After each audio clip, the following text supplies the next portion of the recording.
Press वार्ता में सभी मीडिया बंधुओं का मैं स्वागत करती हूं, अभिनंदन करती हूं और इस्तकबाल करती हूं कि हर आदमी में होते हैं 10-20 आदमी जिसको भी देखना कई बार देखना। ये लोकसभा चुनाव इस दृष्टि से बहुत ही विलक्षण रहा है कि मोदी जी के साथ साथ भाजपा और आरएसएस की विषाक्त विचारधारा से जुड़े कई और व्यवसायों में काम करने वाले लोग, कई पत्रकार भी उसमें बेनकाब हुए हैं।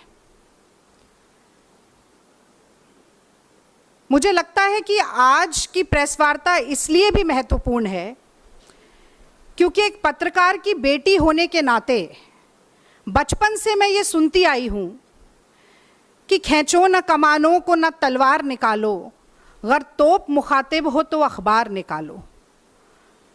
तो चौथे स्तंभ, जो लोकतंत्र का चौथा स्तंभ है, उसकी निष्पक्षता और निर्भीकता पूरे लोकतंत्र के लिए कितनी महत्वपूर्ण है, ये बचपन से मुझे सिखाया गया। मैंने कई बार टीवी के डिबेट में भी ये कहा कि एक पत्रकार की कलम अगर झुकती है तो सिर्फ लिखने के लिए झुकनी चाहिए, ऐसा मेरे पिताजी हमेशा कहते थे। अब सवाल ये उठता है कि एक बहुत ही सभ्य, मर्यादित, संयमित दिखने वाले वरिष्ठ पत्रकार पत्रकारिता को कितने निचले स्तर तक ले जा सकते हैं, ये कल से वायरल हो रहे एक वीडियो ने दिखा दिया है। मैं तो रजत शर्मा जी से सीधे सीधे आज पूछना चाहती हूं कि जो अपशब्द रजत शर्मा जी ने कहे हैं वो क्या उनकी आदत है, उनकी फितरत है, कांग्रेस और विपक्ष से उनकी नफरत है, या मोदी जी का चरण वंदन है? और मुझे लगता है कि कल से भारत के सोशल मीडिया प्लेटफॉर्म्स पर लाखों लोग जो अपनी राय, अपनी प्रतिक्रिया एक अभद्र टिप्पणी के ऊपर दे रहे हैं, उन सब के सामने सार्वजनिक रूप से एक स्पष्टीकरण या बयान जरूर आना चाहिए था। मैं थोड़ी सी क्रोनोलॉजी बताना चाहती हूं कि असल में हुआ क्या।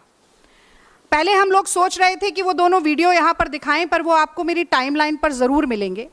ये वाकया है 4 जून का, जिस दिन नतीजे लोकसभा चुनाव के सामने आ रहे थे और मैं यहीं एआईसीसी के प्रांगण में बैठकर इंडिया टीवी पर बहस कर रही थी।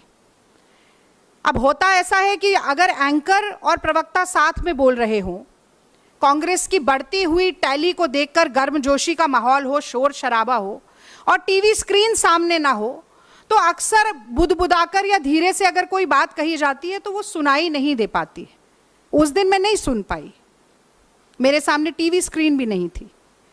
फिर ये वीडियो अचानक से वायरल होना शुरू हुआ। कल मेरे और पवन खेड़ा जी के संज्ञान में हमारे कुछ कांग्रेस के कार्यकर्ताओं ने भी, और ट्विटर यानी कि एक्स, पहले ट्विटर कहा जाता था, उस प्लेटफॉर्म पर भी हमें कई लोगों ने ये वीडियो भेजा। और मैं सच कहती हूं, पहले तो यकीन नहीं हुआ कि रजत शर्मा जैसे व्यक्ति सार्वजनिक तौर पर एक लाइव डिबेट में इतनी भद्दी गाली का प्रयोग कर सकते हैं। और चूंकि जो वीडियो हमें भेजा गया उसमें नीचे वो गाली लिखी हुई भी थी, तो मन नहीं माना कि ऐसा हो सकता है। हम इंडिया टीवी के प्लेटफॉर्म पर गए, वहां से जो उन्होंने खुद फुटेज डाली थी उस फुटेज को निकाला, उस फुटेज की उस क्लिप को निकाला जिसमें ये वाकया घटित हो रहा है। और वहां पर भी, जिसे अंग्रेजी में एक एक्सप्रेशन कहा जाता है, अंडर द ब्रेथ, बुदबुदाकर, धीरे से, केवल इस बात पर कि मैं उन्हें टोक रही हूं कि कांग्रेस पर आज भी लगातार प्रहार मत कीजिए। शायद मोदी जी की घटते हुई संख्या और कांग्रेस की बढ़ती हुई संख्या को देखकर झुंझला इतना गए कि उन्होंने वो गाली दी। और अब मैं एक नारी के तौर पर भी, एक भारतीय महिला के तौर पर, मैं ये जानना चाहती हूं रजत शर्मा जी से कि ये बात सिर्फ एक रागिनी नायक की नहीं है। मैं 10 साल से ईमानदारी से अपनी पार्टी का पक्ष टीवी पर रख रही हूं। मेरे माँ बाप, मेरे बूढ़े सास ससुर, मेरे बच्चे, सब वो वीडियो देख रहे थे। कांग्रेस के लाखों करोड़ों लोग, इस देश की जनता वो वीडियो देख रही थी। आपने मुझे गाली दी सिर्फ इसलिए कि मैं ईमानदारी से अपनी पार्टी का काम कर रही हूं। और सिर्फ गाली नहीं दी, उसके बाद सुबह आपने मुझे धमकाना शुरू किया। आपने कहना शुरू किया कि अगर प्रेस कॉन्फ्रेंस किया जाएगा तो डेफेमेशन का केस करेंगे। मतलब आप चोरी करें, उसके बाद आप सीना चोरी करें। आपको लगता है कि धमकाने से हम डर जाएंगे? और ये आंसू सिर्फ इसलिए नहीं है कि मेरा अपमान हुआ है, ये आंसू इसलिए है कि आप सोचते हैं कि सत्ता का घमंड इतना है, अहंकार इतना है। आपको लगता है कि आप कुछ भी करेंगे और बच के निकल जाएंगे क्योंकि मोदी जी का हाथ आपके ऊपर है। आप गाली दें, उसके बाद आप कहें कि आप ही डेफेमेशन का केस करेंगे और कांग्रेस पार्टी पीछे हट जाएगी। मैं याद दिलाना चाहती हूं आपको रजत शर्मा जी, महात्मा गांधी ने इस देश में सबसे पहले अभय का पाठ पढ़ाया था। चंपारण में नीलहे जबरदस्ती नील की खेती कराते थे। गांधी जी ने कहा था कि सत्ता के गुरूर से डरो मत, अत्याचार से, शोषण से डरो मत।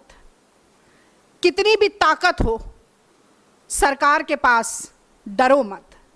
और मुझे लगता है कि वही आज राहुल गांधी भी चरितार्थ कर रहे हैं जब वो ये नारा देते हैं, डरो मत। तो देखिए, हम डरे नहीं, आपकी गीदड़ भपकियों से नहीं डरे। सबसे पहले तो मुझे लगता है कि आपको बताना चाहिए था कि अगर आपने गाली नहीं दी तो आपने कहा क्या है, कौन से शब्दों का इस्तेमाल किया है। वो आपने नहीं किया क्योंकि न सिर्फ आपका मुखौटा हटा है, बल्कि आपके मन में कितना मैल है, कितना जहर है, कितना गुस्सा, कितना क्रोध, कितनी घृणा है, वो सब आज कहीं ना कहीं बाहर आया है। तो आज विलंब हुआ, हमने सुबह 12 बजे प्रेस वार्ता रखी थी। उसके बाद ये क्रिमिनल कंप्लेंट हमने लॉन्च की है, ये आपसे हम शेयर करेंगे।